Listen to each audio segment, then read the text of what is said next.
Alors, aujourd'hui, on va s'attaquer à un outil que les pros adorent pour évaluer la qualité d'un investissement.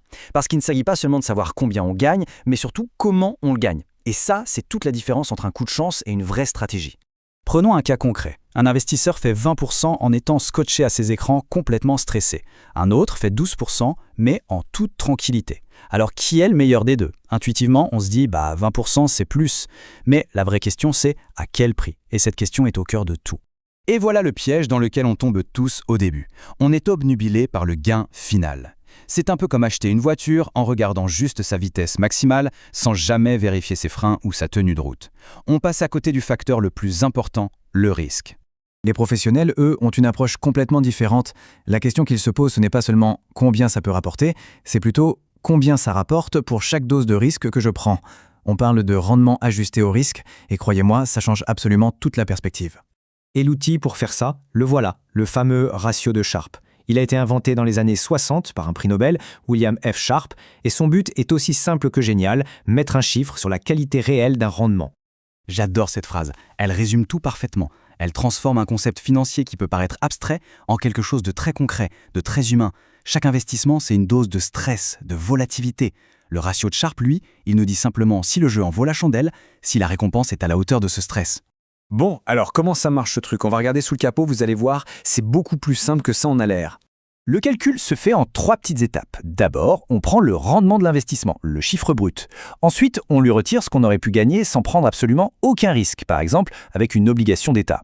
Ce qui reste, c'est ce qu'on appelle le surrendement. Et enfin, l'étape cruciale, on divise ce bonus par la volatilité, c'est-à-dire par l'intensité des montagnes russes qu'on a dû supporter. Ok, on a fait le calcul, on obtient un chiffre. Mais maintenant, qu'est-ce qu'on en fait? Qu'est-ce qu'il nous dit concrètement? En fait, c'est comme une note sur un bulletin. Si le ratio est en dessous de 1, bof, le rendement ne justifie pas vraiment le risque pris. Entre 1 et 2, là on est sur un bon investissement, le risque est bien payé. Et au-dessus de 2, c'est carrément excellent. Plus le chiffre est haut, mieux c'est, tout simplement. Rien de tel qu'un exemple pour voir à quel point cet outil peut être révélateur. Allez, mettons-le en pratique. À gauche, on a l'action tech super spéculative. Elle affiche un rendement de plus 30%, c'est énorme. Mais sa volatilité est dingue, le cœur a fait des bonds toute l'année. Résultat, son ratio de Sharpe est de 0,8, faible. À droite, un ETF qui suit un grand indice. Rendement seulement 12%, mais avec une stabilité exemplaire. Et là, son ratio est de 1,2.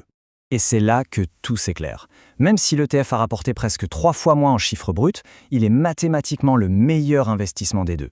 Pourquoi? Parce qu'il offre une bien meilleure récompense pour chaque unité de stress qu'il a générée.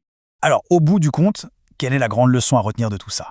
L'intérêt de cet outil, c'est d'abord qu'il permet de comparer des choses très différentes. Des actions, des ETF, sur un pied d'égalité. Et puis, il nous force à ne pas nous laisser aveugler par des gains qui en jettent. Attention quand même, il y a une limite importante. Le ratio se base sur les données du passé. Et on le sait bien, les performances passées ne sont jamais une garantie pour le futur. C'est un guide précieux, pas une boule de cristal. Et voilà la pensée avec laquelle on doit repartir. En changeant juste la question qu'on se pose, on change toute son approche. On passe de la mentalité d'un parieur à celle d'un stratège. La vraie question, ce n'est plus combien je peux gagner, mais bien, est-ce que le gain potentiel vaut vraiment le risque que je m'apprête à prendre?